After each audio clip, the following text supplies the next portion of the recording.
일주일째 파업을 이어가고 있는 택배노조 조합원 6천 명이 오늘 국회에 모여서 집회를 엽니다. 택배기사가 또 뇌출혈로 쓰러지면서 파업 수위를 높이겠다고 예고한 가운데 오늘 열리는 2차 사회적 합의기구 회의에서 합의점을 찾을지 주목됩니다. 일본 정부가 독도 방어 훈련을 이유로 한일 정상회담을 일방적으로 취소한 사실이 공개되자 그런 사실이 없다며 되레 우리 정부에 항의했습니다. 일본은 G7 회원국에 한국을 포함하려는 움직임에도 반대했는데 국제사회에서 한국의 영향력이 커지는 걸 견제하려는 의도로 풀이됩니다. G7 정상회의 일정을 마치고 오스트리아를 국빈 방문한 문재인 대통령은 북한이 동의한다면 코로나19 백신을 북한에 공급하는 데 협력하는 방안을 적극 추진하겠다고 밝혔습니다. 국내 코로나19 새 환자는 이틀째 300명대를 기록할 전망입니다. 방역당국은 휴일 효과와 계절적 요인으로 확진자가 감소한 것으로 보인다며 백신 접종이 지역사회 전파를 막기엔 아직 역부족이라고 평가했습니다. 국군 대구병원에서 장병 6명에게 실수로 백신이 아닌 식염수를 접종한 걸로 확인됐습니다. 군 당국은 누가 식염수를 맞았는지 구분이 안 돼서 같은 시간대의 접종자들을 대상으로 재접종에 나섰습니다. 성추행 피해 뒤 숨진 공군 이모 중사 부모가 오늘 처음으로 국방부 검찰단에 출석해 참고인 진술에 나섭니다. 이 중사의 생전 녹취록도 공개됐는데 피해 신고 후 국선 변호인은 물론 부대에서도 도움받지 못한 정황이 고스란히 담겼습니다. 여러분 안녕하십니까? 네, 6월 15일 굿모닝 YTN 시작합니다. 네, 문재인 대통령이 국빈 방문하고 있는 오스트리아에서 우리나라의 코로나19 대응에 대한 호평이 쏟아졌습니다. 네, 문 대통령은 방역 경험을 공유하고 글로벌 백신 생산 허브국으로서 북한에도 백신을 공급할 수 있다고 밝혔습니다. 나연수 기자입니다. 문재인 대통령과 세바스티안 쿠르츠 오스트리아 총리가 회담을 마치고 기자회견장에 섰습니다. 오스트리아 기자가 묻습니다. Korea gilt so etwas wie als Weltmeister in der Bekämpfung der Corona-Pandemie. Und Herr Bundeskanzler, was kann Österreich hier lernen? 이어진 쿠르츠 총리의 대답. Die Nutzung von Daten in ganz einem anderen Ausmaß, als das in Europa möglich und auch üblich ist.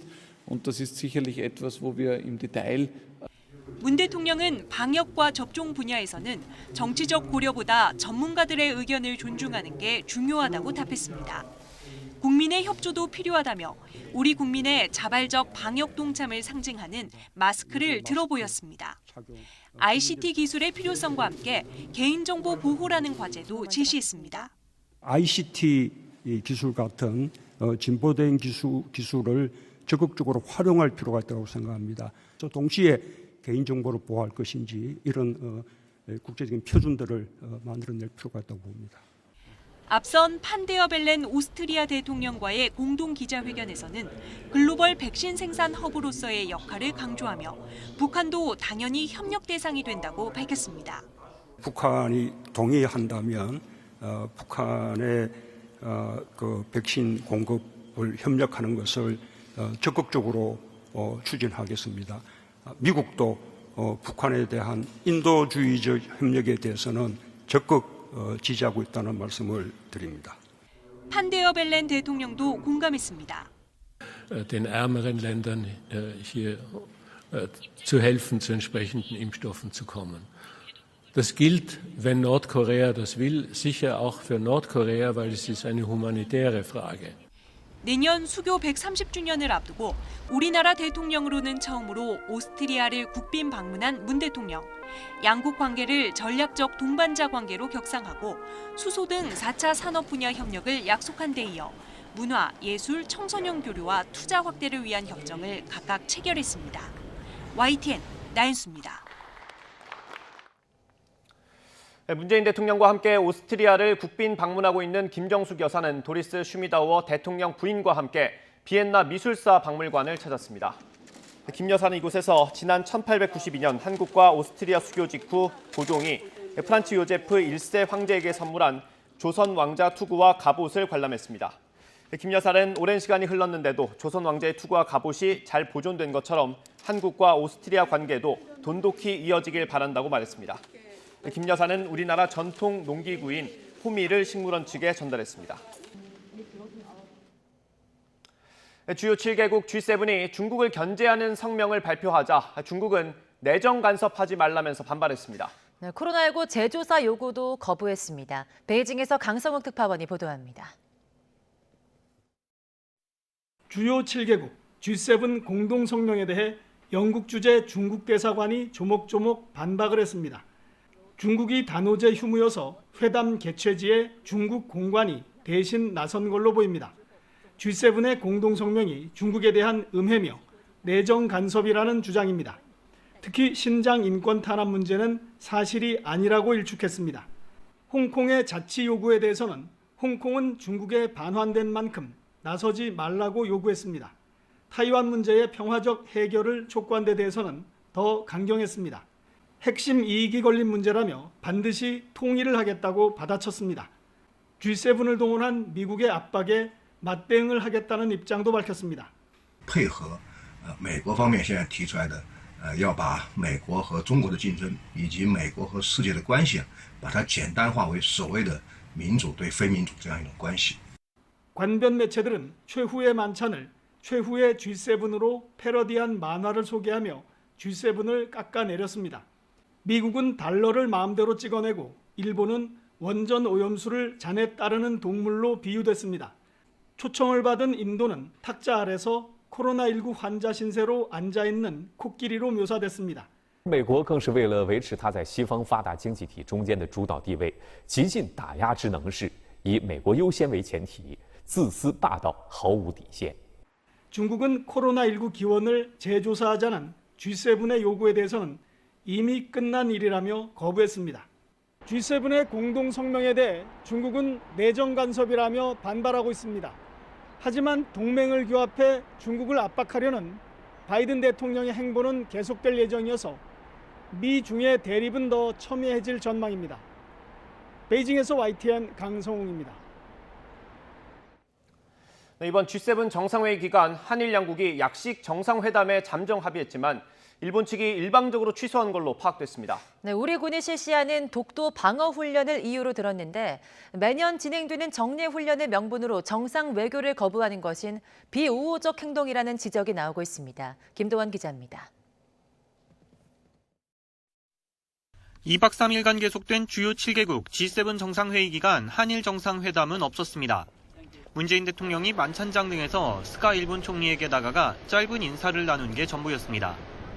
문 대통령은 한일 관계의 새로운 시작이 될 수 있는 소중한 시간이었지만 회담으로 이어지지 못했다고 아쉬움을 나타냈습니다. 그런데 한일 양국은 원래 약식 정상회담 개최에 잠정 합의했던 것으로 파악됐습니다.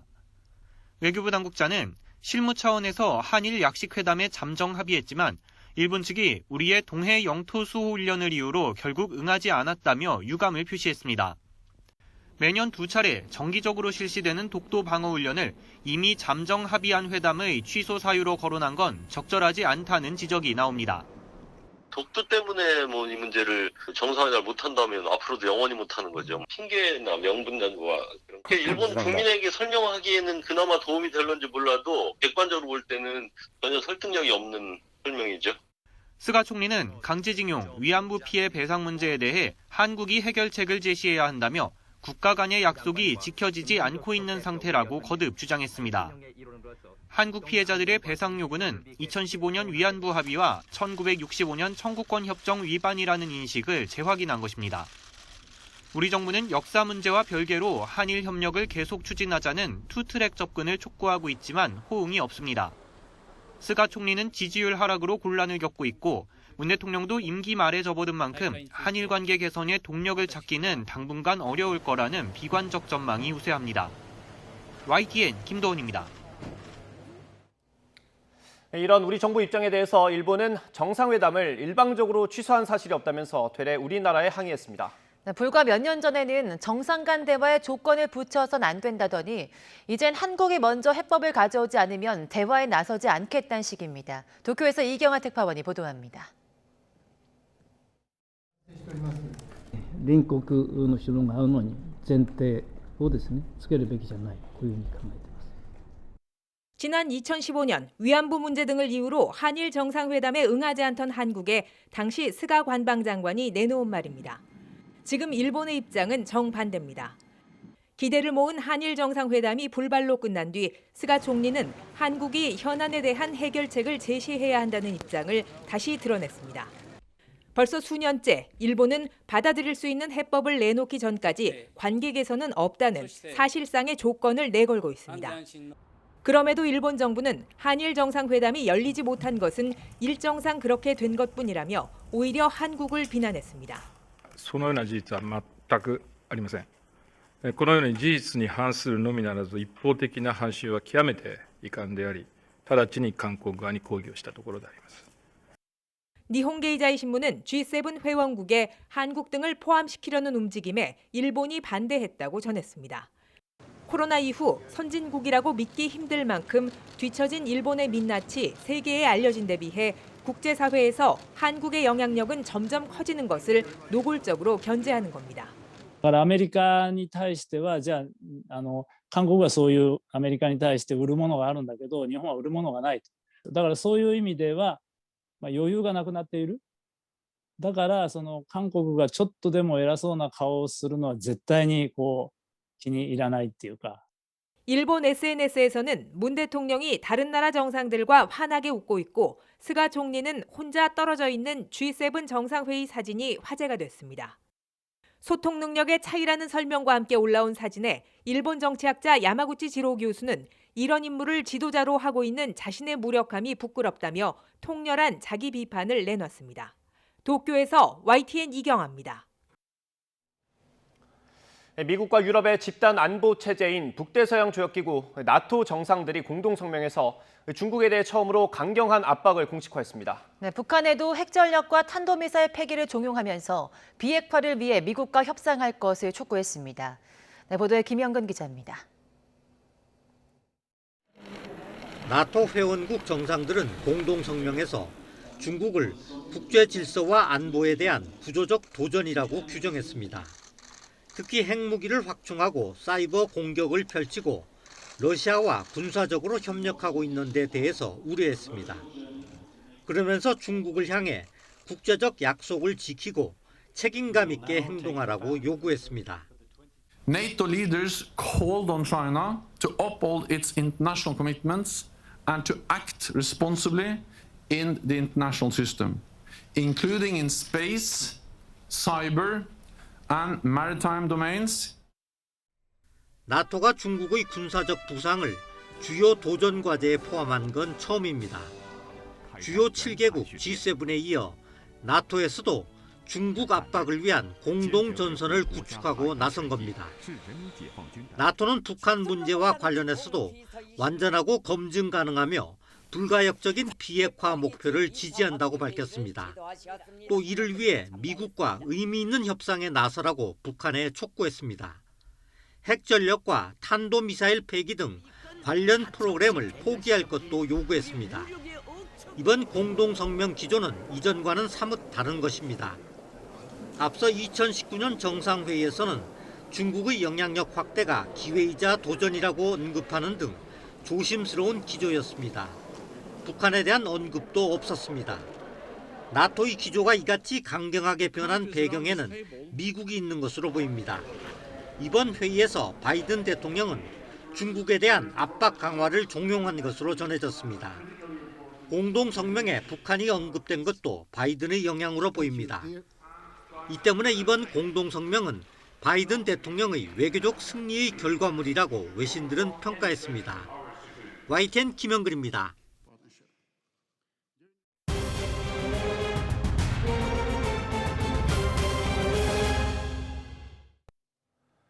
이어서 코로나19 소식입니다. 국내 코로나19 확산이 지속하는 가운데 전국에서 확진자가 잇따랐습니다.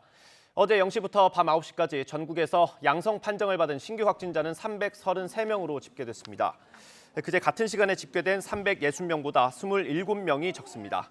이에 따라 오늘 0시 기준으로 발표될 신규 확진자 수는 300명대 중후반에 달할 것으로 보입니다. 코로나19 하루 확진자가 77일 만에 300명대로 떨어졌습니다. 방역당국은 휴일 검사 건수 감소와 계절적인 요인으로 확진자가 줄어든 걸로 봤습니다. 백신 접종률이 23%에 달하고 있지만 지역사회 전파를 차단하기에는 아직 역부족이라고 평가했습니다. 보도에 박홍구 기자입니다. 지난 3월 29일 382명 이후 2달 보름여 만에 신규 환자가 가장 적게 나왔습니다. 399명으로 국내 발생이 360명이고 해외 유입이 39명을 차지했습니다. 방역당국은 이 같은 수치가 휴일 검사 건수 감소와 날씨의 영향 때문인 것으로 보고 있다고 밝혔습니다.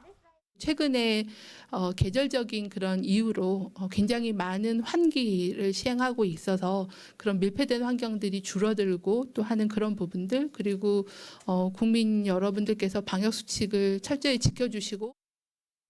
하지만 휴일 효과도 지난 2달간 월요일 평균과 비교하면 환자 발생이 100명 이상 적은 것으로 나타났습니다. 일평균 주간 확진자도 지난주는 524명이 발생해 전주에 비해 10% 가까이 줄었습니다. 그럼에도 방역당국은 아직 안심할 단계가 아니라고 판단하고 있습니다. 사업장과 유흥시설 등 다중이용시설에서 감염이 잇따르고 변이 바이러스가 확산하는 것을 위험 요인으로 꼽았습니다. 백신 접종이 본격 궤도에 올라 1차 접종률 23%를 기록하고 있지만 영국의 사례를 볼 때 이 정도로는 지역사회 전체의 감염을 차단하기엔 역부족이라고 평가했습니다. 9월 달 적어도 70% 1차 접종까지는 진행이 돼야 어느 정도의 지역사회 전파 차단을 좀 논의할 수 있는 수준이라고 보고 있습니다. 방역당국은 최근 노인복지시설 운영이 재개되고 스포츠 경기장 방역수칙이 완화되는 등 개인 간 접촉이 늘게 될 것이라며 예방접종을 했어도 사회 전체가 충분히 면역력이 형성되기 전까지는 마스크 착용 등 방역수칙을 지켜줄 것을 거듭 당부했습니다. YTN 박홍구입니다. 60살 이상 어르신들의 절반 이상이 백신을 맞으면서 경로당이 다시 문을 열고 있습니다. 농어촌 지역에서는 사적 모임 제한도 해제되면서 일상 회복에 속도가 붙고 있습니다. 허성준 기자의 보도입니다. 오랜만에 마을 노인들이 한자리에 모였습니다. 가족들 안부를 묻고 서로의 건강 상태를 챙기며 이야기꽃을 피웁니다. 음식물을 나눠 먹을 수도 없고 마스크도 써야 하지만 같이 모여 이야기를 나눌 수 있다는 게 기쁠 따름입니다. 혼자 밥을 해가 먹고 가만 앉아 있으면 우울증도 있고, 치매도 올 우려도 있고, 문을 연다 이러니까 막 박수로 치고 반가워가 다 그래요. 백신 접종이 속도를 내면서 코로나19로 무너진 일상이 조금씩 회복되고 있습니다. 60세 이상의 백신 접종률이 56%를 넘기면서 경로당이 가장 먼저 문을 열었습니다. 요가와 건강체조, 미술 등 어르신 여가 프로그램도 재개를 서두르고 있습니다. 주민 연령층이 높고 인구 밀도가 낮은 지역을 중심으로 5인 이상 사적 모임 금지도 풀리고 있습니다. 경북 23개 시군 가운데 안동시 등 16곳이 인원 제한을 해제했고 일부에선 식당과 카페의 영업시간 제한도 없어졌습니다. 경상북도가 전국에서 가장 먼저 시범지역으로 사회적 거리 두기를 완화를 했습니다. 그러다 보니까 상공인들이 자기들은 재난지원금 주는 것보다 훨씬 낫다. 울릉도 같은 데는 작년보다 한 120% 매출이 더 정액이 되었고. 하지만 수도권과 지방 대도시의 코로나19 사정은 여전히 좋지 않습니다. 영업시간과 사적 모임 제한이 없는 지역으로 원정 술자리를 가는 사람도 많아 집단 감염에 대한 불안감이 여전합니다. YTN 허성준입니다. 희귀혈전증 발생 우려로 아스트라제네카 백신 접종에서 제외됐던 30살 미만 상급 종합병원 의료진이 이번 주부터 모더나 백신을 맞습니다. 모더나 백신은 앞서 초도 물량 5만 5천 회분이 도입됐으며 접종 대상은 보건의료인과 환자를 직접 봐야 하는 의대생, 간호대생 등 예비 의료인까지 포함됩니다. 75살 이상 고령층의 화이자 백신 2차 접종도 이번 주에 집중됩니다. 대상자는 140만여 명으로 지난달 넷째 주부터 이달 둘째 주까지 1차 접종을 받은 어르신들입니다. 의료기관이 없는 섬 지역의 30살 이상 주민 600여 명이 어제부터 해군의 첫 훈련함인 한산도함에서 얀센 백신을 맞았습니다. 해군은 임시 예방접종센터로 지정된 4,500톤급 한산도함을 동원했으며 의료기관이 없는 섬 지역 주민 638명에 대한 얀센 백신 접종을 30일까지 완료할 예정이라고 밝혔습니다. 얀센 백신 접종은 한산도함에 실린 고속단정과 상륙주정을 섬으로 보내 주민들을 수송해 백신을 접종한 뒤 대기 장소에서 30분간 기다리는 절차로 진행했습니다. 30살 이상 군장병에 대한 화이자 백신 접종이 진행되는 가운데 국군 대구병원에서 장병 6명에게 백신이 아닌 식염수를 접종했다는 폭로가 나왔습니다. 군 당국은 누가 식염수를 맞았는지 구분할 수 없는 상황이라면서 실수를 인정했습니다. 박석영 기자의 보도입니다. 201 신속대응여단에서 복무 중이라는 한 장병이 SNS에 제보한 글입니다. 지난 10일 국군 대구병원에서 실시한 단체 백신 접종에서 일부 장병이 식염수만 담긴 맹물 백신을 맞았다는 내용입니다. 국군 의무사령부는 이런 사실을 인정하며 장병 6명이 백신 원액이 소량만 포함된 주사를 맞았다고 밝혔습니다. 화이자 백신은 원액과 식염수를 섞어 투약하는 방식으로 접종이 이루어지는데 접종 후 백신 잔량만 남은 병을 새 병으로 착각해 식염수를 계속 넣어 사용한 것으로 알려졌습니다. 무엇보다 더 큰 문제는 누가 식염수를 맞았고 누가 백신을 맞았는지 구분조차 되지 않는 상태라는 겁니다. 군 의무사령부는 식염수 주사를 맞은 6명을 특정할 수 없어서 같은 시간대에 접종한 21명을 접종 실수 추정 인원으로 분류했다고 설명했습니다. 21명 가운데 희망자 10명이 재접종을 완료했고 군 의무사령부는 7일 동안 하루 3차례씩 건강 상태를 확인하고 있습니다. 중복 접종 가능성도 있는 건데 아직 특이 증상을 보이는 인원은 없는 것으로 전해졌습니다. 물론 부작용 없이 지나갈 수도 있습니다. 하지만 백신 접종이라는 민감한 사안에 대해 실수가 있었고 사과나 조치도 부족했다는 증언이 나오는 만큼 군이 비판을 피하긴 어려워 보입니다. YTN 박석영입니다. 어제부터 수도권 중학교에서는 등교 인원이 확대됐습니다. 전국 직업계교 학생들은 매일 등교하는데 교육부는 이달 안에 2학기 전면 등교를 위한 방안을 발표합니다. 김종균 기자입니다. 수도권 중학교의 교문이 활짝 열렸습니다. 등교가 확대되면서 학생들이 바쁘게 교문에 들었습니다. 안녕. 어서 와. 학교 방역은 여전합니다. 한 줄로 줄줄이 건물에 들어서면 손 소독을 먼저 하고 체온도 측정합니다. 등교를 하니까 좀 더 기분도 좋아지고 이제 친구랑 대화하면서 할 수 있으니까 비학스터로 할 때보다 더 좋은 것 같아요. 앞서 정부는 중학교 밀집도 기준을 기존 3분의 1에서 3분의 2로 완화했습니다. 이에 따라 하루 2학년씩 중학교도 등교할 수 있게 됐습니다. 학교에 계신 선생님들, 또 학부모님들, 학생들 모두 다가 이제 협력을 해야죠. 이건 우리들 모두를 지키는 일이니까. 또 직업계 고등학교는 전교생이 매일 등교를 시작했습니다. 오전 오후반을 도입하기도 했습니다. 자격증 취득이나 실습 훈련을 위해 전면 등교가 꼭 필요하기 때문입니다. 교육부는 이달 안에 2학기 전면 등교를 위한 로드맵을 발표할 예정입니다. 다만 과밀학급 해소 방안이 마땅치 않아 고심 중인 것으로 알려졌습니다. YTN 김유길입니다. 네, 더불어민주당은 다음 달 코로나19 백신 접종 대상자 가운데 방학이 없는 어린이집 교사를 최우선으로 배정해달라고 정부에 건의했습니다. 전해숙 민주당 백신투기 위원장은 어린이집 교사와 함께 60세 이상 미접종자, 또 유치원 초중고 교사, 고3 수험생 50세 이상 순으로 접종을 건의했다고 말했습니다. 네, 미국 제약사 노바백스의 백신이 대규모 임상시험에서 90.4%의 코로나19 예방률을 보였다고 밝혔습니다. 또 일반 냉장고 온도에서 오랫동안 보관할 수 있어서 의료 여건이 상대적으로 열악한 아프리카 국가에서 유용할 것으로 보입니다. 우리나라에도 4천만 회분을 확보했습니다. 워싱턴 강태욱 특파원이 보도합니다. 노바백스가 자사 백신의 코로나19 감염 예방률이 90.4%로 나타났다고 밝혔습니다. 백신의 중증 감염 예방률은 100%, 주요 변이 바이러스에 대한 예방률은 93%. The major takeaways from the study are that overall we had 90% efficacy, which is very high, particularly at a time when there are many variants circulating, in fact mostly variants circulating during the trial.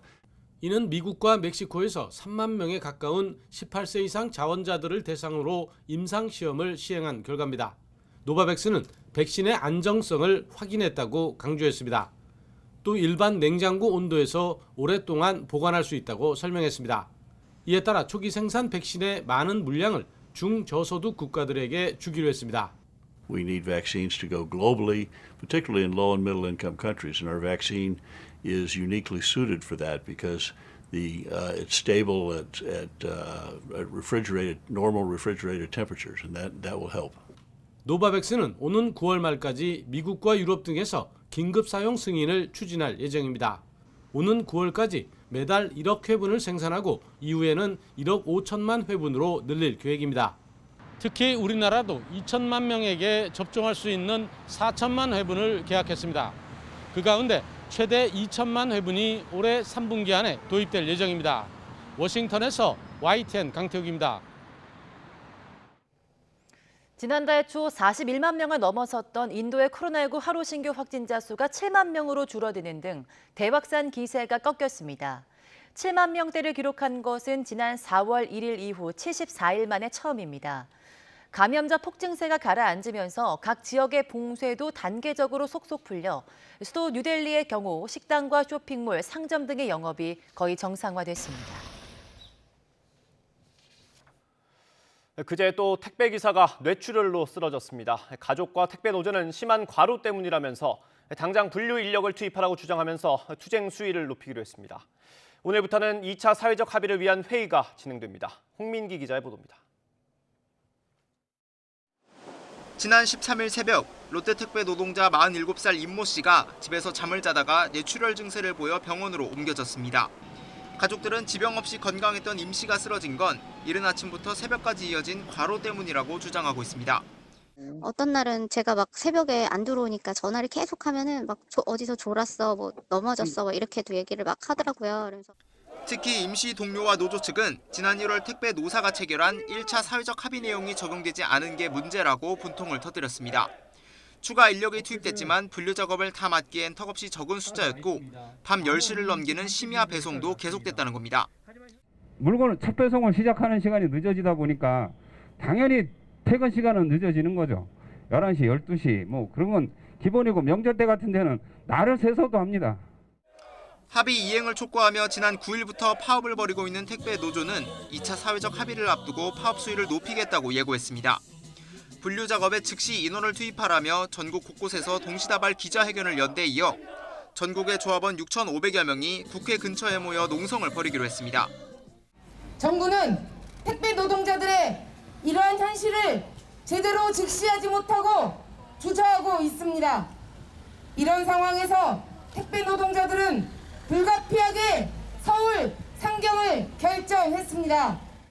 택배 노조 소속 우체국 노동자들도 국회 근처 우체국 건물을 점거하고 투쟁에 나섰습니다.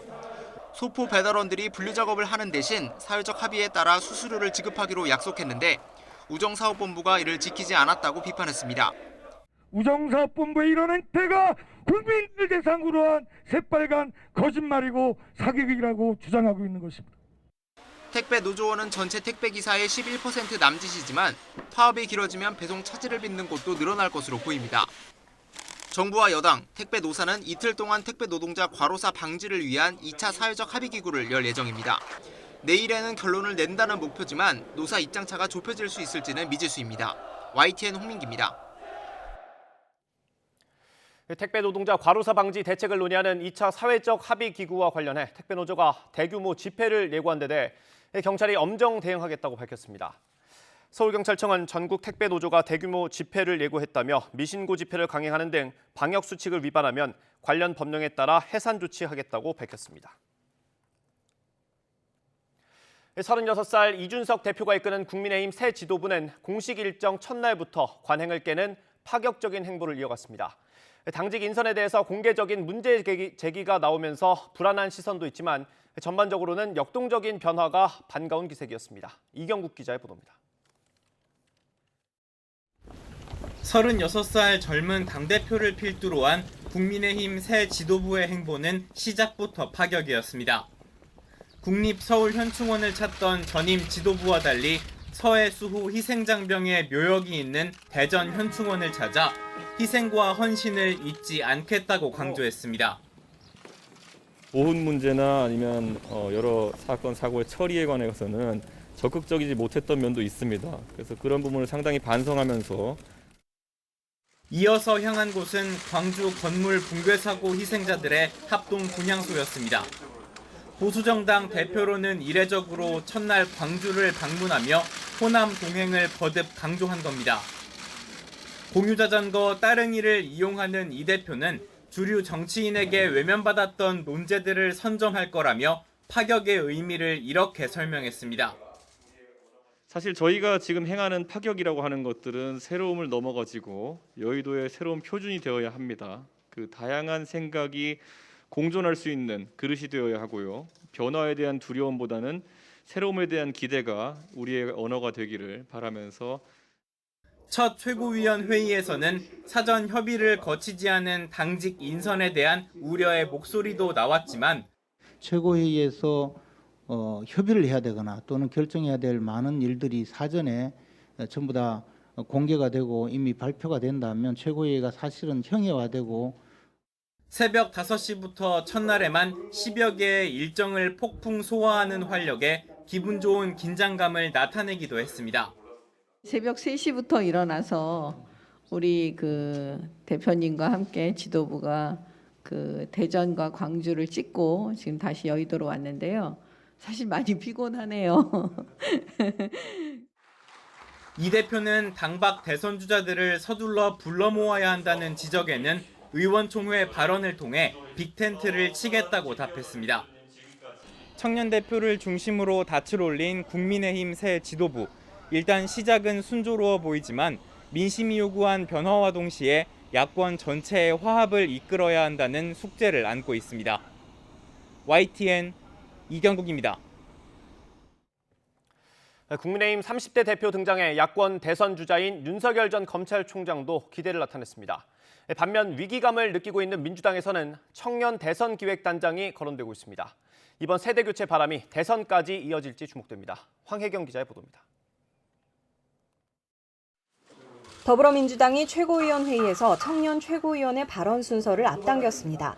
당 대표와 원내대표에 이어 세 번째 발언 기회를 청년에게 부여하며 쇄신 경쟁에 나선 겁니다.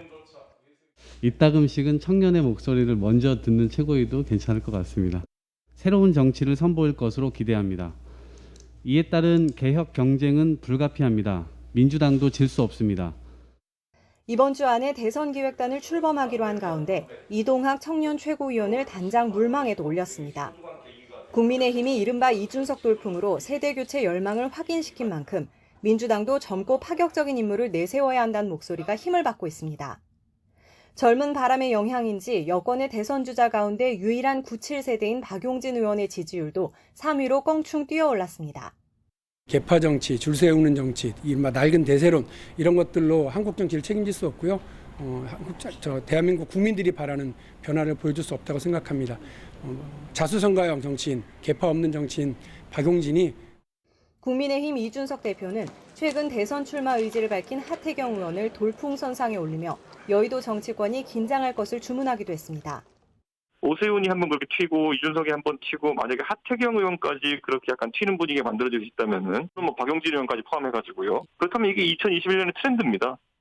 국민의힘 입당을 저울질하고 있는 윤석열 전 검찰총장도 이준석 지도부 체제에 호감을 드러냈습니다. 윤 전 총장 대변인은 윤 전 총장이 큰 기대를 갖고 지켜보고 있다고 말했다면서 국민의힘이 어떻게 변할지 기대하고 있다고 전했습니다. 다만 입당에 대해선 결정된 게 없다며 함구했는데 이준석 대표는 8월 중에는 대선 버스에 올라타야 한다고 거듭 압박했습니다.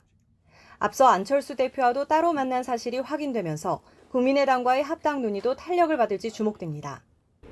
대선을 9달가량 앞두고 30대 제1야당 대표가 일으킨 세대 교체와 젊은 리더십 바람이 전체 대선 구도에 어떤 영향을 미칠지 정치권 안팎의 관심이 집중되고 있습니다.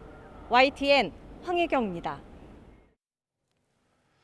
더불어민주당의 대선 주자인 이재명 경기지사를 지지하는 지역 모임인 서울민주평화광장이 오늘 출범합니다. 서울민주평화광장은 박홍근 민주당 의원과 광노현 전 서울시 교육감 등이 상임 대표를 맡았습니다. 앞서 민주평화광장은 울산과 세종, 제주, 전북 등에서도 시도별 지역위원회를 출범했습니다. 네, 성추행 피해 뒤 극단적 선택을 한 이모 중사의 생전 녹취록이 공개됐는데 피해 신고 뒤 적지 않은 시간이 흘렀는데도 도움을 받지 못한 정황이 역력합니다. 국선 변호인은 물론 부대 내 상담관의 조력도 쉽지 않은 상황을 호소하고 있는데요. 오늘 이 중사의 부모는 처음으로 국방부 검찰 참고인 진술에 나섭니다. 김문경 기자입니다. 성추행 사건으로 청원 휴가를 보낸 고 이모 중사가 영내에서 자가격리 중이던 지난달 7일 이 중사는 아버지와의 통화에서 국선 변호인의 조력에 답답함을 토로합니다. 그럼 바꿔달라고 그러면 바꿔줄 수 있나? 이번에 바꿔달라고 해요. 검찰 조사를 앞두고 심적으로 고통스러운 시간을 보내고 있는 정황도 담겼습니다. 입장을 대변을 해주는 사람이 있어야 되는데 지금 그런 일에까지는 머리 아파. 또 상담관이 병가를 내 상담을 요청할 수 있는 곳이 부대 밖 민간 상담소밖에 없다고 호소했습니다. 사건이 발생한 지 2달이 넘었지만 여전히 제대로 된 도움을 받지 못하고 있었던 겁니다. 유족 측 대변인은 이 중사 부모가 국방부 검찰단에 대해 이런 정황들을 포함해 이번 사건 전반에 대해 진술할 것으로 안다고 밝혔습니다. 이런 가운데 부실 수사와 부실 변호 의혹을 받는 공군, 법무실 등에 대한 소환 조사는 아직 이루어지지 않고 있습니다. 지금 현재 계속해서 지금 이루어질 것으로 보입니다. 20비행단 군사경찰의 부실 수사 의혹에 대한 수사도 여전히 지지부진한 상황. 군 안팎에선 업무 보고 과정에 위법 여부를 살피고 있는 국방부 감사와 맞물려 있어 수사도 더디게 진행되는 게 아니냐는 지적도 제기됩니다. 딸 사망 후 처음으로 검찰단의 참고인 조사에 나서는 이 중사 부모의 진술을 계기로 수사가 다시 탄력을 받을지 주목됩니다. YTN 김문경입니다. 네, 고등학교 2학년 여학생이 쪽지 시험 중 부정 행위를 한 것으로 의심받자 억울함을 호소하며 극단적인 선택을 해 교육당국이 감사에 나섰습니다.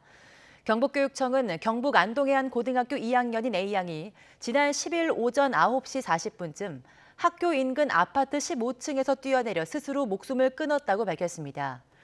사건 당일 A양은 1교시 영어 수업 수행평가 도중 교사에게 부정 행위를 했다는 지적을 받고 교무실에 불려가 반성문을 쓴 것으로 조사됐습니다. 광주 건물 붕괴 사고로 희생된 9명의 장례가 마무리됐습니다. 광주에서는 공사장 전반에 대한 일제 점검도 이뤄지고 있는데요. 경찰은 건물 붕괴 원인과 조직 폭력배 개입 여부 등 재개발 조합 전반으로 수사를 확대하고 있습니다. 보도에 김범한 기자입니다. 무너진 건물이 버스를 덮치면서 숨진 9명 가운데 나이가 제일 어린 고등학생 김모군. 해맑게 웃고 있는 영정 때문에 조문 개그 눈시울을 더 붉히게 했던 김군이 돌아올 수 없는 길을 떠났습니다.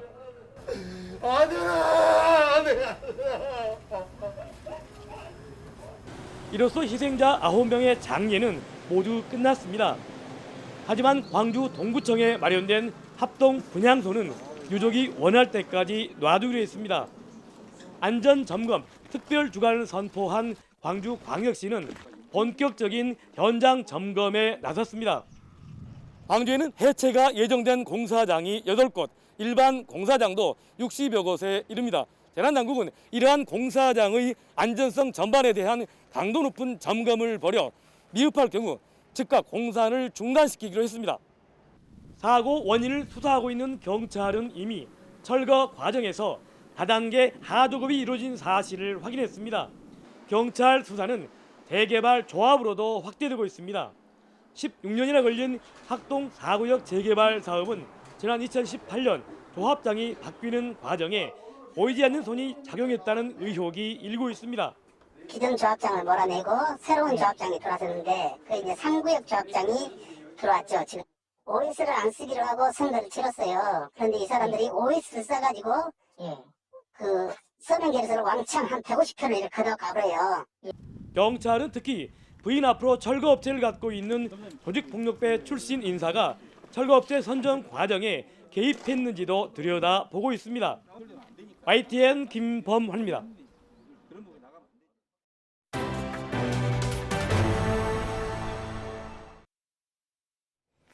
충남 칠갑산에 있는 한 저수지에서 쇠줄에 묶여있는 남성의 시신이 발견됐습니다.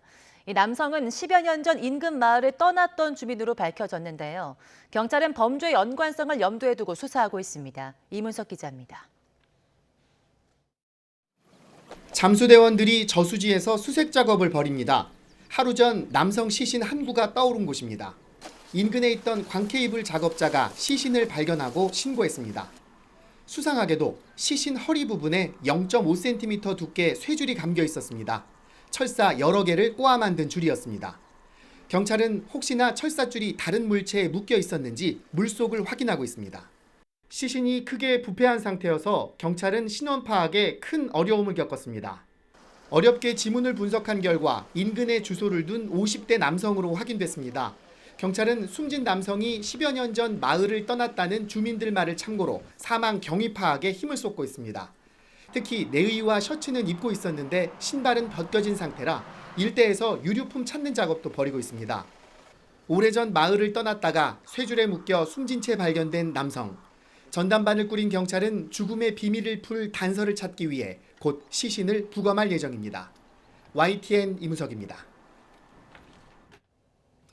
최근 대법원이 김학의 전 법무부 차관 뇌물 사건을 파기환송한 건 뇌물을 줬다는 사업가의 진술 신빙성이 의심된다는 판단 때문입니다. 그래서 저희 취재진이 이 사업가의 입장을 직접 들어봤습니다. 네, 사업가 최모 씨는 회유 같은 건 없었다며 뇌물을 건넨 것이 사실이라고 거듭 주장했는데요. 김 전 차관 측은 강하게 부인하고 있습니다. 한동호 기자입니다. 대법원이 유죄를 선고한 원심을 파기하고 보석을 허가하면서 8개월 만에 석방된 김학의 전 차관. 김학의 동영상 속 본인이 아니라고 생각하세요? 대법원에서 증인 신뢰성 배척했는데 어떻게 생각하세요? 김 전 차관에게 뇌물을 줬다는 사업가 최모 씨의 법정 증언이 현재로선 신빙성을 인정하기 어렵다는 이유였습니다. 증언 전 검찰의 사전 면담 과정에서 회유나 압박, 답변 유도나 암시 등이 있었는지 증인의 진술 등으로 증명해야 한다는 겁니다. 최 씨의 증언이 다시 사건의 핵심 쟁점으로 떠오른 건데 YTN이 직접 최 씨의 입장을 들어봤습니다. 최 씨는 검찰의 회유나 압박은 전혀 없었다고 거듭 주장했습니다. 자신이 김 전 차관 부인의 친척에게 1,200만 원을 보낸 계좌 추적 결과가 추가로 나와 꼼짝없이 뇌물을 준 걸 인정해야 했다는 겁니다. 그러면서 자신과 일면식도 없는 사람한테 그 돈을 보낼 일이 없지 않느냐며 회유를 받을 이유도 강요를 받을 이유도 없다고 강조했습니다. 연예인 아들에게 좋지 않은 이미지가 생길 것 같아 염려하던 중 증거 자료가 나와 부인할 수 없었다는 2심 증언을 재확인한 겁니다. 하지만 김 전 차관 측은 여전히 최 씨 진술의 신뢰성에 의문이 있다는 입장입니다. 최 씨가 처음엔 명확히 기억도 못하다가 검찰에서 객관적인 금융 자료들을 내자 점점 진술이 구체화했다며 그 자체가 유도라고 주장했습니다. 또 진술이 바뀐 이유도 납득하기 어렵고 최 씨가 2심 법정 증언에서 객관적 사실과 다른 답변도 많이 했다고 비판했습니다. 파기환송심을 맡은 서울고등법원은 대법원에서 사건 기록이 넘어오는 대로 조만간 재판부를 배당할 예정입니다. 향후 재판에선 최 씨에 대한 증인신문과 과거 면담 과정을 기록한 자료 등을 검증해 증언의 신빙성을 따질 전망입니다. 8개월 만에 석방된 김 전 차관은 자택에 머물며 재판을 준비하고 있는 것으로 전해졌습니다. 검찰은 증인 최 씨의 주장을 내세워 유죄 입증에 최선을 다한다는 입장이지만 김 전 차관 측은 증언의 신뢰성을 흔드는 전략을 내세울 것으로 보여 파기환송심에서도 치열한 공방이 예상됩니다. YTN 한동우입니다. 고위공직자범죄수사처가 김학의 전 법무부 차관 불법 출국금지 수사 무마 의혹에 관여한 문홍성 대검찰청 반부패 강력부장을 입건한 걸로 알려졌습니다. 공수처는 문홍성 부장과 김형근 서울 북부지검 차장검사, A검사 등 3명을 입건하고 2021 공제 5호의 사건 번호를 부여한 걸로 전해졌습니다.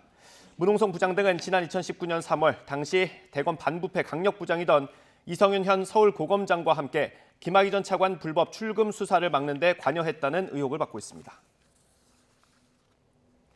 차선을 침범하는 차량만 골라 일부러 부딪혀 사고를 내고 보험금 5억 원을 뜯어낸 일당이 무더기로 붙잡혔습니다. 경기 의정부 경찰서는 보험 사기 방지 특별법 위반 혐의로 26살 남성 A씨를 구속해 송치하고 일당 60여 명을 불구속 상태로 검찰로 넘겼습니다. A씨는 SNS에 큰 돈을 벌 수 있다는 글을 올려 사람들을 모집한 뒤 지난 1월부터 3월까지 경기 의정부시 일대에서 차선 침범 차량만 노려 고의 접촉 사고를 내고 60여 명에게 보험금 5억 원을 받아 챙겼습니다. 차선을 침범한 차량의 과실 비율이 높게 나온다는 점을 이용했습니다.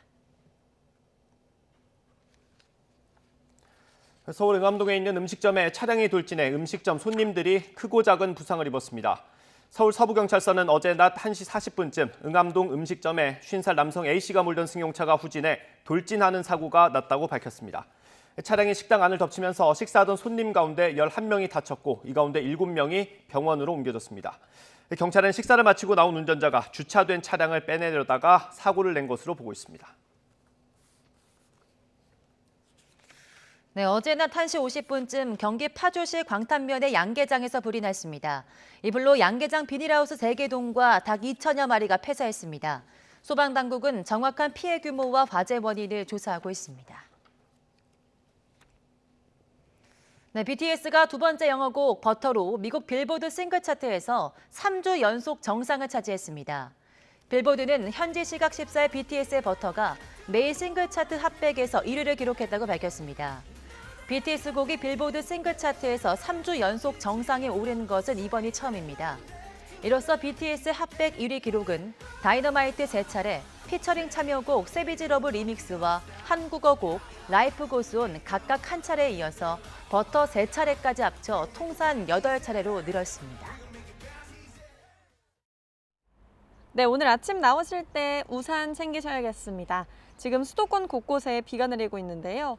출근길 서쪽 지방을 시작으로 오전 중에 전국으로 비가 확대하겠고 중부지방의 비는 오후 늦게 차차 그치겠습니다. 오늘 낮 동안 비가 내리면서 더위는 주춤하겠습니다. 서울 한낮 기온 26도로 어제보다 4도가량이 낮겠고요. 평년보다도 2도가량 낮겠습니다. 레이더 화면을 보면 지금 수도권 곳곳에 비가 내리고 있고요. 또 서해상에서 새로운 비구름이 유입되고 있습니다. 제주 산간에 앞으로 100mm 이상, 제주도에 30에서 80mm의 많은 비가 오겠고요. 전남 남해안에는 최고 60mm, 그 밖에 내륙에 5에서 40mm의 비가 오겠습니다. 중부지방의 비는 오후 늦게 차차 그치겠지만 남부지방은 내일 새벽까지 이어지겠습니다. 낮 동안 비가 내리면서 더위는 누그러지겠습니다. 서울 26도, 대전과 대구 25도, 광주 24도에 머물겠습니다. 내일은 다시 맑은 하늘이 드러나면서 30도 안팎의 더위가 찾아오겠고요. 금요일 전국에 비가 오면서 때이른 더위는 잠시 누그러질 전망입니다. 오늘 따뜻한 남풍이 유입되는 제주도에는 시간당 20mm 이상의 강한 비가 쏟아지겠습니다. 이 지역에 계신 분들은 주변 시설물 점검 철저히 해주시기 바랍니다. 지금까지 상암동 야외 스튜디오에서 YTN 박현실입니다.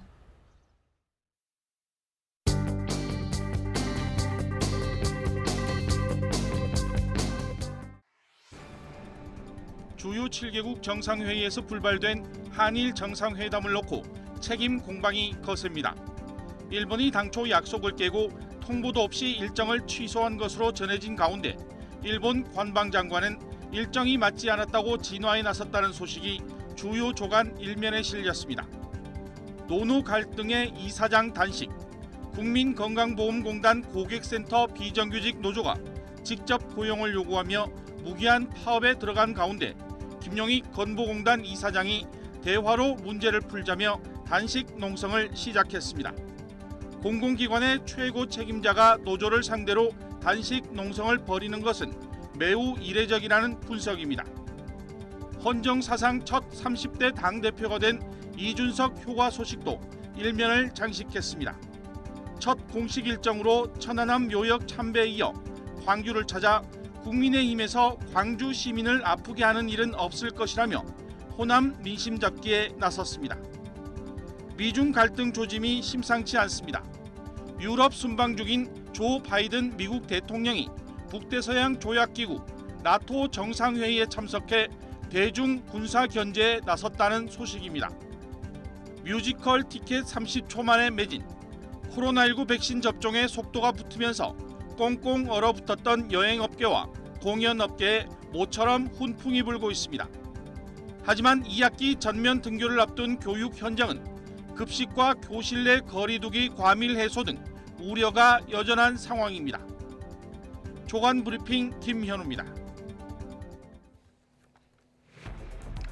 코로나19 새 환자는 이틀째 300명대를 기록할 전망입니다. 방역당국은 휴일 효과와 계절적인 요인으로 확진자가 감소한 것으로 보인다며 백신 접종이 지역사회 전파를 차단하기엔 아직 역부족이라고 평가했습니다.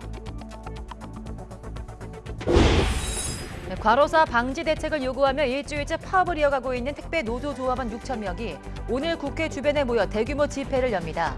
경찰은 방역 수칙을 위반하면 해산 조치하는 등 엄정 대응하겠다는 방침을 밝혔습니다.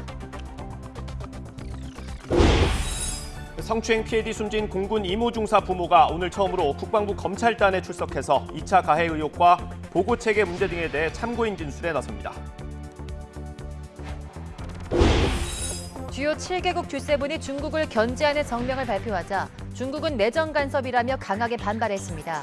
G7을 동원한 미국의 압박에 맞대응했다는 입장도 밝혀서 미중 간 대립이 더 첨예해질 전망입니다.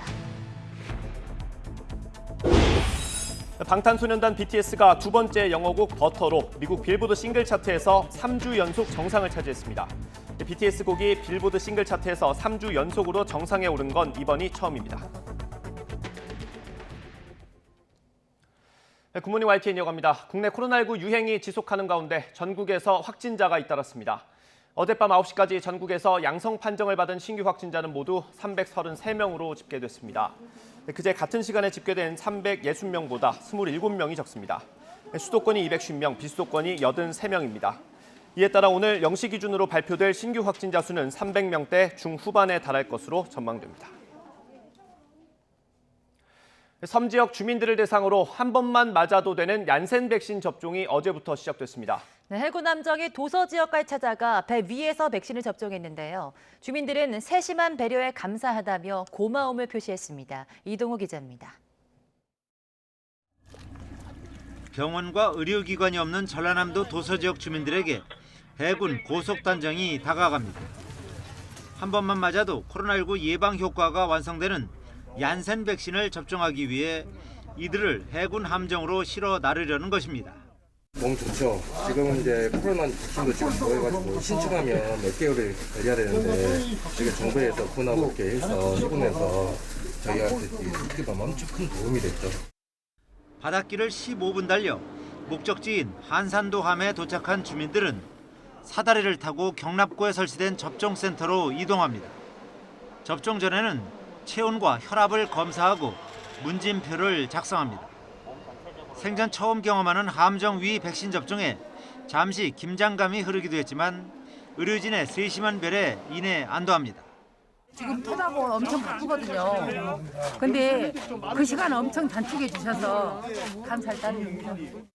해군 함정과 의료진의 지원으로 접근성이 크게 떨어지는 전라남도 도서 지역 주민들을 대상으로 한 함상 예방 접종은 오는 30일까지 계속됩니다. 한산도함은 질병청 전남도청과 협조하여 도서 지역 주민들이 안전하게 백신을 접종받을 수 있도록 최선을 다하겠습니다. 함상에서의 얀센 백신 한 번 접종으로 코로나19 면역력을 확보하게 된 도서 지역 주민들은 해군과 의료진에게 거듭 고마움을 표시했습니다. YTN 이동호입니다. 희귀 혈전증 발생 우려로 아스트라제네카 백신 접종에서 제외됐던 30살 미만 상급 종합병원 의료진이 이번 주부터 모더나의 코로나19 백신에 맞습니다. 모더나 백신은 앞서 초도 물량 5만 5천 회분이 도입됐으며 접종 대상은 보건의료인과 환자를 직접 봐야 하는 의대생, 간호대생 등 예비 의료인까지 포함됩니다. 75세 이상 고령층의 화이자 백신 2차 접종도 이번 주에 접종됩니다. 대상자는 140만여 명으로 지난달 넷째 주부터 이달 둘째 주까지 1차 접종을 받은 어르신들입니다. 코로나19 예방접종 대응 추진단은 얀센 백신 접종자 1,220명을 대상으로 문자 메시지를 통해 이상 반응을 모니터링한 결과 건강 문제가 있다고 응답한 비율은 접종 당일 10%, 접종 1일차 56.5%, 접종 2일차 24.3%로 나타났다고 밝혔습니다. 이상 반응의 종류는 접종 2일차를 기준으로 근육통이나 피로감 등 전신 반응이 22.3%, 주사 부위 통증 등 국소 반응이 21.3%, 열감 10.2% 등으로 파악됐습니다. 그 밖에 두통 10.2%, 오한 4.9%, 기타 1.5% 등의 순이었고 중대한 이상 반응이 있다고 응답한 사례는 없었습니다. 현장에서 5명 이상이 모이는 걸 지키지 않는 식당 손님들이 늘고 있습니다. 일부 식당도 단체 손님을 나눠받는 이른바 쪼개기 영업을 하면서 방역 지침을 지키는 사람만 손해라는 푸념이 나오고 있습니다. 보도에 정현우 기자입니다. 서울의 한 식당. 손님 2명과 3명이 따로 들어옵니다. 하지만 서로 얘기하는 걸 본 식당 직원이 5인 이상 집합 금지에 해당한다며 모두 내보냅니다.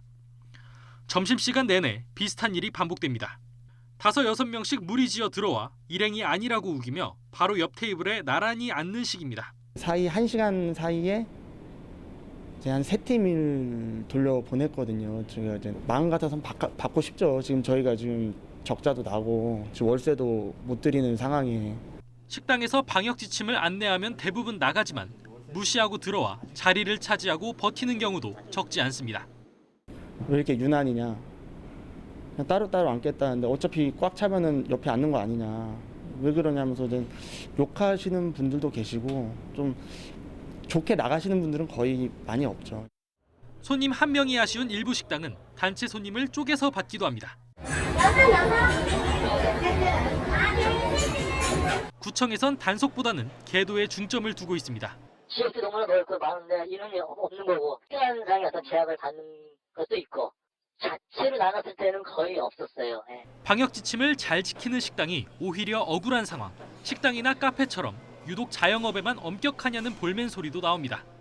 같이 어울려서 이렇게 교통수단을 이용하고 하는데 그 음식점만 5인 이상 집합 금지를 하는 거는 사실 부당하다고 생각합니다. 다음 달부터 방역수칙 완화가 예고된 가운데 지침을 지키는 사람이 손해보지 않도록 방역당국이 더 신경 써야 한다는 목소리가 높습니다. YTN 정윤우입니다.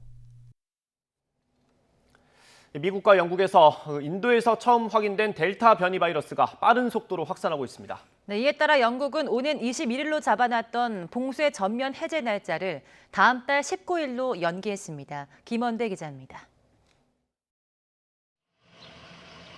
스콧 고틀리브 전 미국 식품의약국 국장은 지금 미국에서 인도발 변이, 즉 델타 변이는 코로나19 감염자의 약 10%이고 2주마다 2배로 늘고 있다고 말했습니다. 이어 델타 변이가 가을로 접어들면서 새로운 유행병을 촉발할 수 있다고 경고했습니다. 고틀리브 전 국장은 백신 접종이 덜 된 미국 일부 지역, 특히 백신 접종률이 낮은 도시들을 낀 남부 일부는 델타 변이로 인한 대규모 발병 사태를 보게 될 위험이 있다고 생각한다고 말했습니다. 미국에서는 18살 이상 성인의 64.4%가 코로나19 백신을 최소 1회 맞았지만 엘라베마, 루이지애나, 미시시피, 와이오밍주는 이 비율이 채 50%가 되지 않습니다. 가장 먼저 백신 접종을 시작한 영국에서도 델타 변이가 빠른 속도로 확산하면서 결국 봉쇄 전면 해제 날짜를 오는 21일에서 다음 달 19일로 연기했습니다. 현재 영국에서 발생하는 코로나19 확진자의 90% 이상은 델타 변이에 감염된 것으로 나타났습니다. And that's why we're so concerned by the Delta variant that is now spreading faster than the third wave that was predicted in the February roadmap. We're seeing cases growing by about 64% per week. 지난 3월부터 5주 간격을 두고 4단계에 걸쳐 봉쇄 조치를 서서히 완화해온 영국에서는 봉쇄가 모두 풀리는 21일을 자유의 날로 부르며 고대했으나 결국 델타 변이의 발목이 잡혔습니다. 보리스 존슨 영국 총리는 코로나19 백신을 2차 접종까지 마친 사람이 늘어나고 있기 때문에 연기가 4주 이상은 필요하지 않을 것으로 확신한다고 말했습니다. YTN 김원배입니다. 제가 2주 정도 전에 얀센 백신 예약했다고 전해드렸죠. 드디어 어제 백신을 맞았습니다. 오늘은 그 얘기를 해보겠습니다. 네, 이 일을 돕기 위해서 간단한 제 소개를 적었습니다. 백신 접종하는 절차는 이미 많이 나오기도 했고 병원에서 잘 안내를 해주니까요. 오늘은 접종 후에 제 몸 상태가 어땠는지만 살펴보겠습니다. 저는 어제 9시쯤 접종을 했습니다. 한동안 주사 부위를 제외하면 아픈 데가 전혀 없었고요. 6시간 뒤인 오후 3시부터 근육통이 시작됐습니다. 통증이 있기도 했고 잘 때 먹으면 좋을 것 같아서 저녁 6시쯤 약을 먹었고요. 평소대로 큰 불편함 없이 잠들었습니다. 잠에서 깬 게 밤 11시쯤입니다. 머리가 지끈거리면서 몸이 아주 무거웠고요. 미열도 있었습니다. 가장 힘든 건 오한이었습니다. 두꺼운 이불로 꽁꽁 싸매야 할 정도였습니다. 조금 견디다가 다시 약을 먹었고 2-3시간 정도 뒤에 조금씩 회복됐습니다. 여기 나온 심각한 증상을 제외하고는 저도 대부분 겪은 것 같습니다. 얼마나 아프다는 건지 실감이 안 나실 것 같아서 비유를 좀 해보겠습니다. 백신을 접종하지 않은 상황에서 어젯밤 같은 몸 상태였다고 가정을 하고요. 제가 고등학생 또는 회사원이면 일단 등교나 출근은 하고 조퇴를 했을 것 같습니다. 다만 회사원의 경우 코앞에 휴가가 있거나 눈치가 보이는 상황이라면 하루 정도는 참아볼 만하겠다는 생각이 들었습니다. 이런 비유까지 드는 건 막연한 불안감에 떨지 않으셔도 된다는 얘기입니다. 그래도 개인 차이가 크다는 점은 유념하시는 게 좋겠습니다. 조사가 필요하지만 여전히 부작용 의심 사례들이 보고되고 있기 때문입니다. 예방접종 주의사항 꼭 숙지하시고요. 공공이든 민간이든 공간을 충분히 제공하면 조금 더 안전하게 일상으로 다가갈 수 있을 것 같습니다. 문재인 대통령이 오스트리아에 국빈 방문한 가운데 현지에서는 한국의 코로나19 대응에 대한 호평이 이어졌습니다. 문 대통령은 한국의 방역 경험을 공유하고 글로벌 백신 생산 허브국으로서 북한에 대한 백신 공급 협력도 적극 추진할 수 있다고 밝혔습니다. 나연수 기자입니다. 문재인 대통령과 세바스티안 쿠르츠 오스트리아 총리가 회담을 마치고 기자회견장에 섰습니다. 오스트리아 기자가 묻습니다. Korea gilt so etwas wie als Weltmeister in der Bekämpfung der Corona-Pandemie.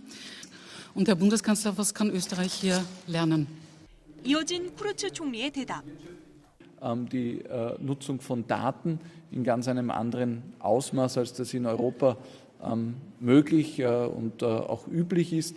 Und das ist sicherlich etwas, wo wir im Detail 문 대통령은 방역과 접종 분야에서는 정치적 고려보다 전문가들의 의견을 존중하는 게 중요하다고 답했습니다. 국민의 협조도 필요하다며 우리 국민의 자발적 방역 동참을 상징하는 마스크를 들어 보였습니다. ICT 기술의 필요성과 함께 개인정보 보호라는 과제도 제시했습니다. ICT 기술 같은 진보된 기술을 적극적으로 활용할 필요가 있다고 생각합니다. 동시에 개인정보를 보호할 것인지 이런 국제적인 표준들을 만들어낼 필요가 있다고 봅니다. 앞선 판데어 벨렌 오스트리아 대통령과의 공동 기자회견에서는 글로벌 백신 생산 허브로서의 역할을 강조하며 북한도 당연히 협력 대상이 된다고 밝혔습니다. 북한이 동의한다면 북한의 그 백신 공급을 협력하는 것을 적극적으로 추진하겠습니다. 미국도 북한에 대한 인도주의적 협력에 대해서는 적극 지지하고 있다는 말씀을 드립니다. 판데어 벨렌 대통령도 공감했습니다. Den ärmeren Ländern hier zu helfen, zu entsprechenden Impfstoffen zu kommen. Das gilt, wenn Nordkorea das will, sicher auch für Nordkorea, weil es ist eine humanitäre Frage. 내년 수교 130주년을 앞두고 우리나라 대통령으로는 처음으로 오스트리아를 국빈 방문한 문 대통령. 양국 관계를 전략적 동반자 관계로 격상하고 수소 등 4차 산업 분야 협력을 약속한 데 이어 문화, 예술, 청소년 교류와 투자 확대를 위한 협정을 각각 체결했습니다. YTN 나연수입니다. 문재인 대통령은 또 소보트카 오스트리아 연방학원 의장과 만나 신뢰와 연대, 상생과 포용의 힘으로 포스트 코로나 시대를 함께 열어가자고 제안했습니다. 소보트카 의장은 아시아 민주주의 대표국인 한국은 오스트리아와 아시아의 연결고리라며 자신은 한국차를 타고 다니기도 한다고 호응했습니다. 일본 정부가 G7 정상회의 기간 예정됐던 한일 정상회담이 일본 측의 일방적 취소로 열리지 못했다는 한국 정부 관계자의 발언에 그런 사실이 전혀 없다고 반박했습니다. 일본 정부 대변인인 가토 관방장관은 정례 기자회견에서 일본 측이 일방적으로 정상회담을 취소했다는 외교부 당국자 발언에 그런 사실이 전혀 없다며 사실에 반할 뿐 아니라 일방적 주장을 한 것에 대해서 지극히 유감이라고 밝혔습니다. 이어 가토 장관은 즉시 한국 측에 항의했다며 이번에 회담이 열리지 못한 것은 스가 총리의 일정 등의 사정 때문으로 알고 있다고 설명했습니다. 이에 앞서 한국 외교부 당국자는 이번 G7 정상회담에 양국이 약식으로 정상회담을 갖는데 잠정 합의하고도 매년 실시하는 동해 영토 수호 훈련을 이유로 끝내 응하지 않은 것은 유감으로 생각한다고 밝혔습니다. 중국은 주요 7개국 G7이 신장 인권 문제와 타이완 해협의 평화 등을 거론하자 내정 간섭이라며 반발했습니다. 중국은 주영 중국 대사관이 문답 형식으로 올린 홈페이지 게시글을 통해서 G7이 신장과 홍콩, 타이완 문제 등에서 사실을 왜곡해 중국을 음해하면서 중국 내정에 난폭하게 개입했다고 주장했습니다. 주영 중국 대사관은 또 이런 내정 간섭과 이익 침해를 용납할 수 없다면서 주권과 안보 그리고 발전 이익을 수호하고 불공정과 이익 침해에 맞대응할 것이라고 밝혔습니다. 경북 포항에 있는 한 건설업체 여성 노동자가 직장 내 괴롭힘 때문에 극단적인 선택을 했다는 주장이 나와서 경찰이 수사에 착수했습니다. 노조 측은 피해자가 폭언과 성희롱에 시달렸고 이런 피해 사실을 알렸는데도 적절한 조치가 없었다고 밝혔습니다. 허성준 기자의 보도입니다. 살고 싶어서 현장에 나왔지만 너무 치욕스럽고 무시당해 살고 싶지 않다. 경북 포항의 한 여성 노동자가 극단적인 선택을 하기 전 마지막으로 남긴 글입니다. 48살 A씨가 자신의 집에서 스스로 목숨을 끊은 건 지난 10일 오후입니다. A씨는 지난 4월부터 포스코 하청업체에서 절단 작업을 할 때 불티를 막는 화재 감시원으로 일했습니다. 하지만 자재 정리와 같은 부당한 업무 지시는 물론 남성 관리자들로부터 폭언과 성희롱에 시달렸다는 주장이 나왔습니다. 기본적인 호칭이 이제 야 너 어이 같은 반말에 폭언 이제 일상적으로 계속 이제 피해를 입으신 거죠. 6월 달에는 이제 현장 작업을 하는 도중에 관리자한테 성희롱 발언을 들으시고 굉장히 수치심을 느꼈다고. 노조 측은 A씨가 극단적인 선택을 하기 전 동료들에게 도움을 청했지만 적절한 조치가 이뤄지지 않은 것으로 보고 있습니다. 오히려 이런 사실을 안 가해자들이 A씨에게 2차 가해를 한 정황이 발견됐다고 덧붙였습니다. 해당 업체는 가해자로 지목된 이들이 일용직 직원이지만 도의적인 책임을 다하겠다며 유족들에게 공식 사과했습니다. 경찰은 회사 관계자를 상대로 A씨에 대한 괴롭힘이 있었는지 등 사실관계를 조사하고 있습니다. YTN 허성준입니다. 분류인력 투입을 포함해 노동자 과로사 방지 대책을 요구하고 있는 택배노조가 전국 곳곳에서 기자회견을 열고 전 조합원이 모여 집회를 열겠다고 예고했습니다. 전국 택배노조는 어제 경기도 수원시 경기도청 등 전국 7곳에서 기자회견을 열고 지난 1월 체결된 1차 사회적 합의가 이행되지 않고 있다고 비판했습니다. 이어 오늘부터 열리는 2차 사회적 합의 기구에서 과로사 방지 대책이 합의되도록 전국 조합원 6,500여 명이 서울 여의도 국회 근처에 모여서 집회를 열겠다고 예고했습니다.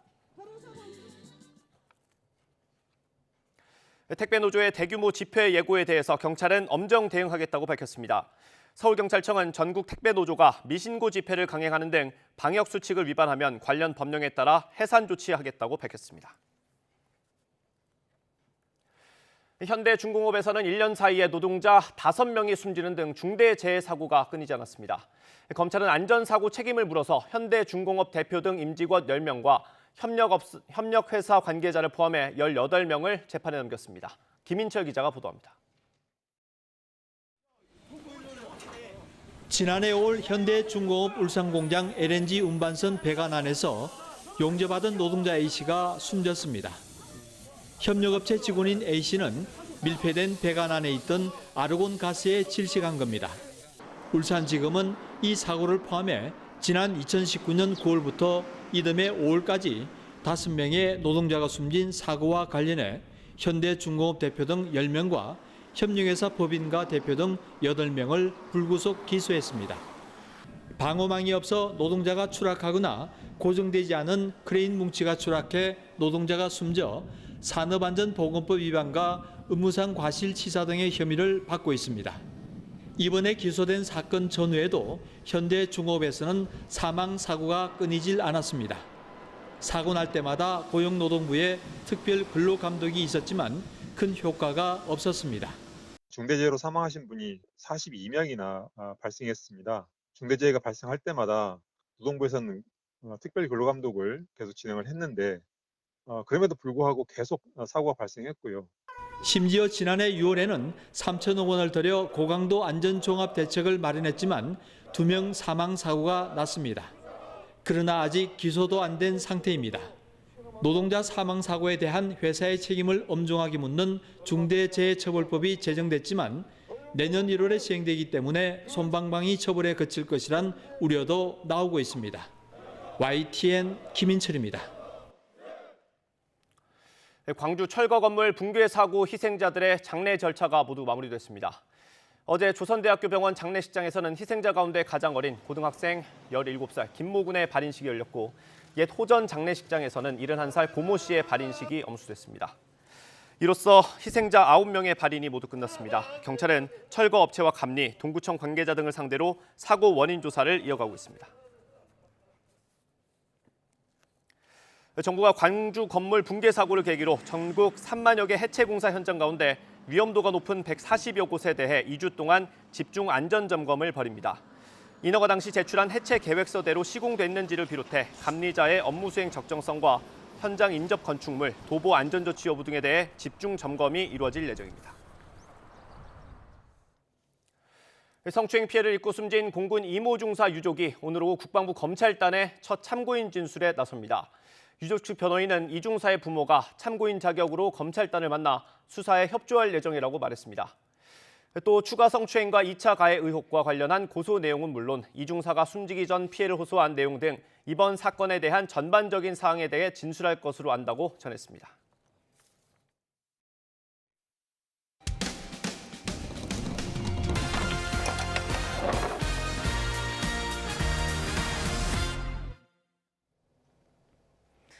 네, 서울의 한 초등학교 옆에서 대규모 건설 공사가 무려 4곳에서 동시에 진행되고 있다는 제보가 들어왔습니다. 학생과 교사들은 엄청난 소음과 또 진동, 먼지 때문에 정상적인 수업 진행이 어려울 뿐 아니라 노이로제에 걸릴 정도라며 고통을 호소하고 있습니다. 제보는 Y의 황보혜경 기자가 보도합니다. 서울 한강로 3가에 있는 한 초등학교입니다. 학교 담장을 사이에 두고 굴착기를 동원한 건설 공사가 한창입니다. 소음이 엄청납니다. 이 학교 인근의 공사장은 이곳뿐만이 아닙니다.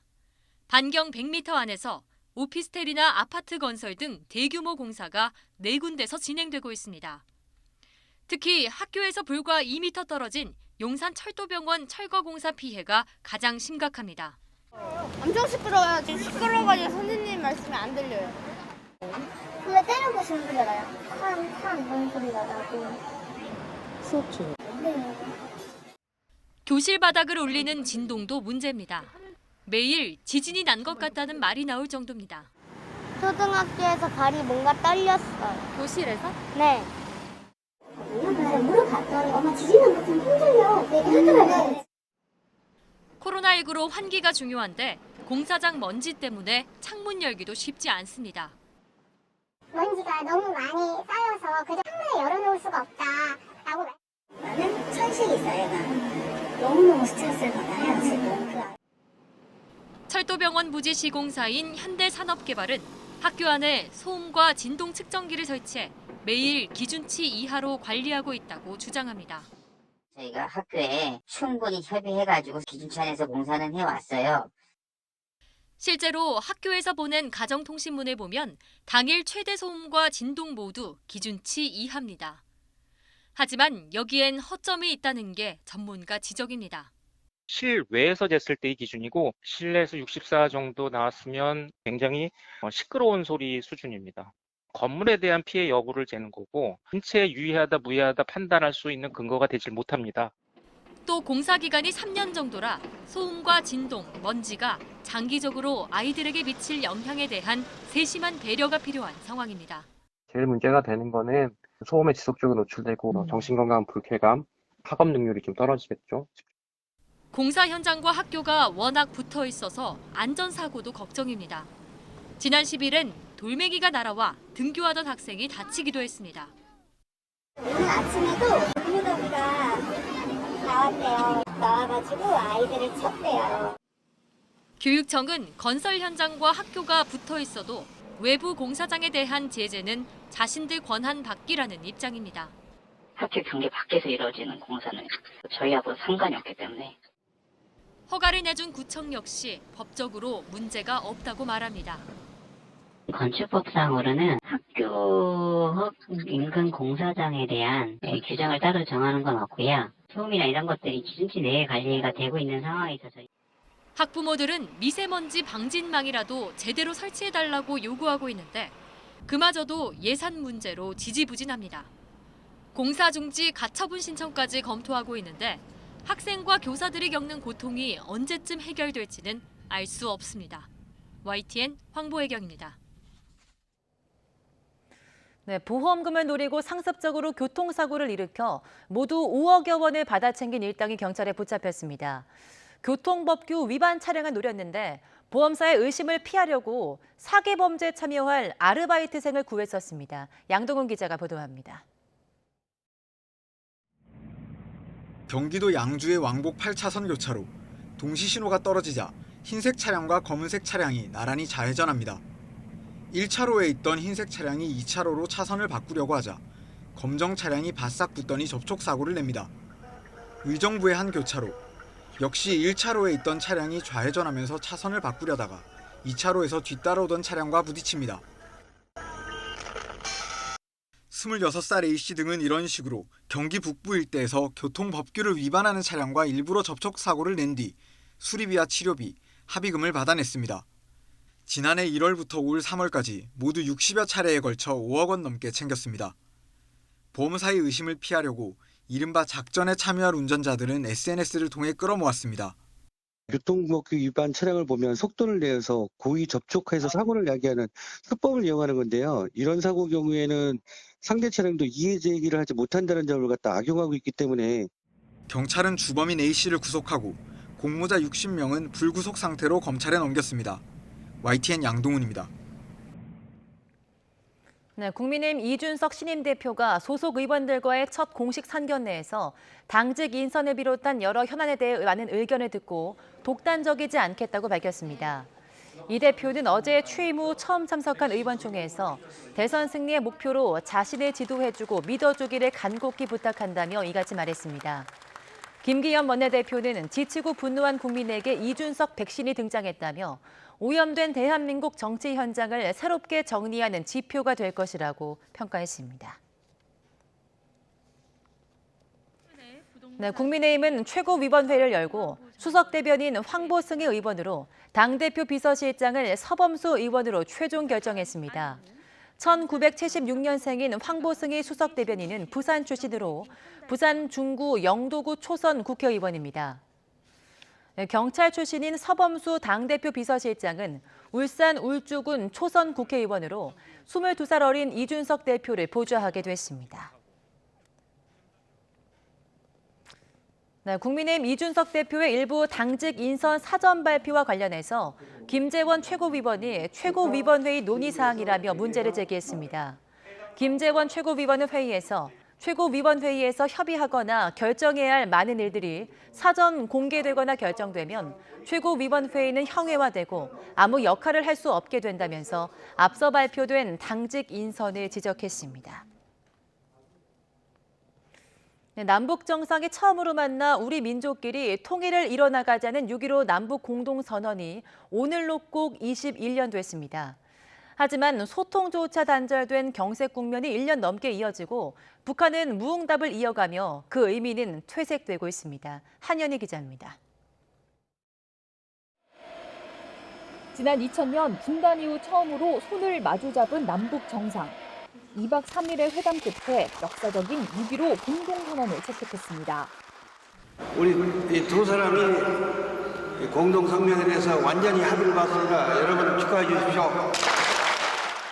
이후 6.15 공동선언에 따라 이산 가족이 다시 만나고 금강산 관광과 개성공단이 시작되는 등의 성과를 이뤘습니다. 사스가 있었던 2003년을 제외하고 2001년부터 2008년까지는 민간단체들이 남북을 오가며 공동으로 6.15 선언 기념 행사를 진행했는데 금강산 관광객 피격 사건 등으로 남북관계가 얼어붙으면서 2009년 이후부터는 공동 행사가 열리지 못했습니다.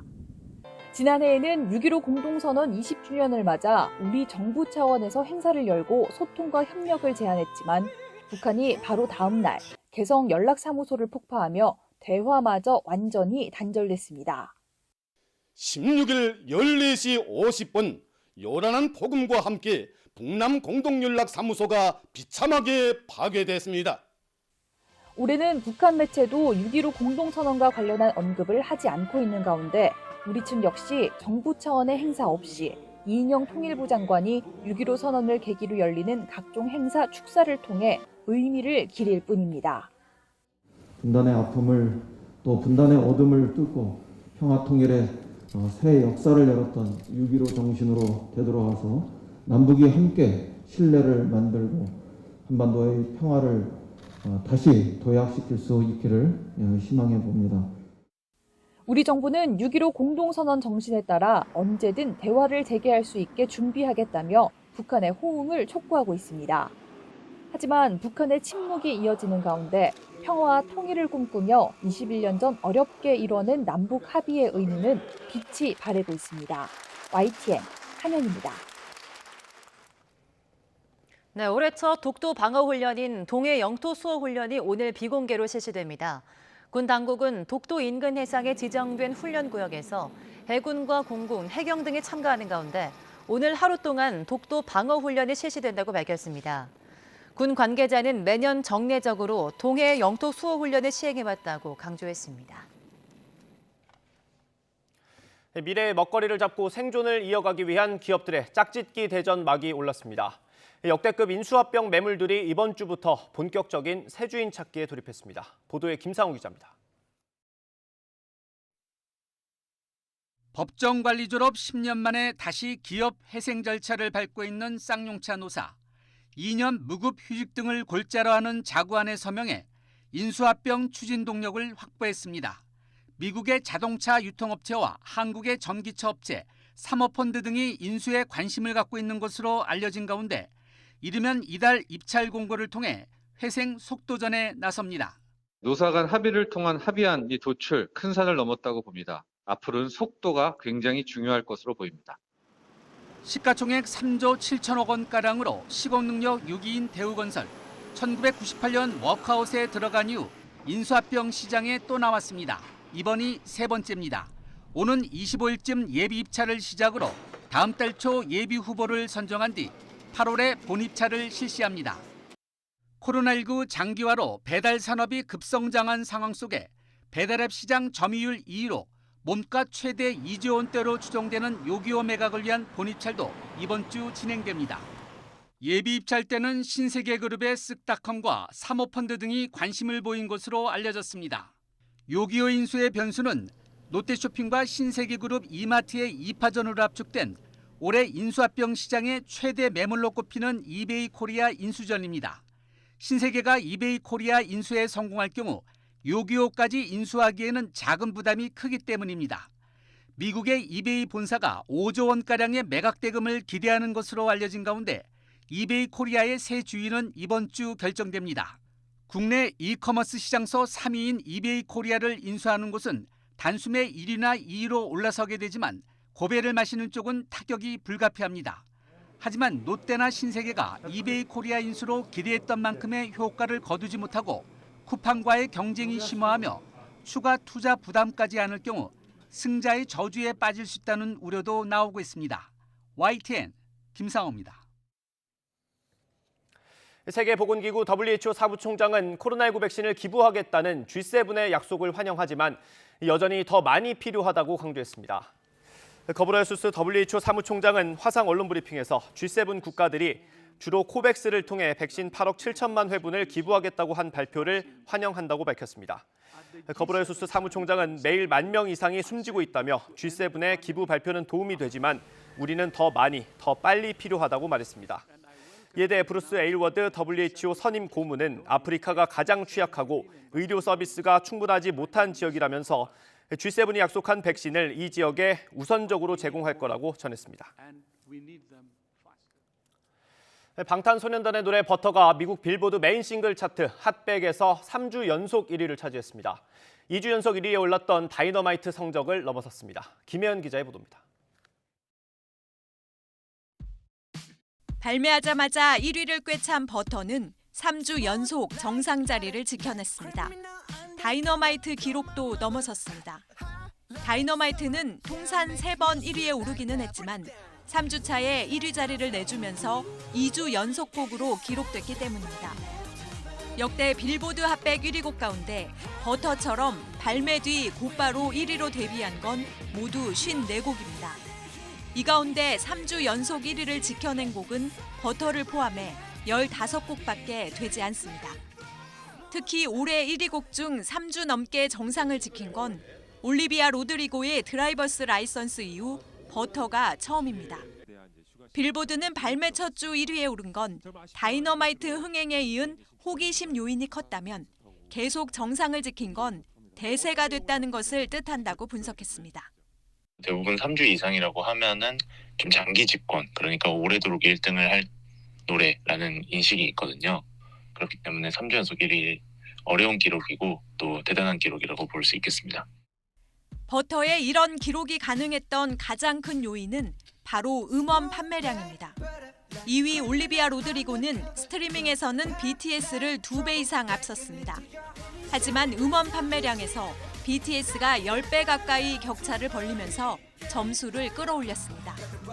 미국 라디오 방송 횟수를 점수화한 에어플레이 지수도 BTS가 조금 더 높았습니다. 플레이리스트에 들기도 어렵고, 왜냐하면 그게 불특정 다수를 대상으로 한 방송인 경우가 많기 때문에 라디오에 많이 나온다는 것 자체가 일반 대중들이 그 음악을 좋아한다는 뜻도 되고, 다이너마이트로 빌보드 핫백 한국 가수 최장기 기록을 세운 BTS가 버터로도 장기 흥행까지 일궈낼지 주목됩니다. YTN 김혜은입니다.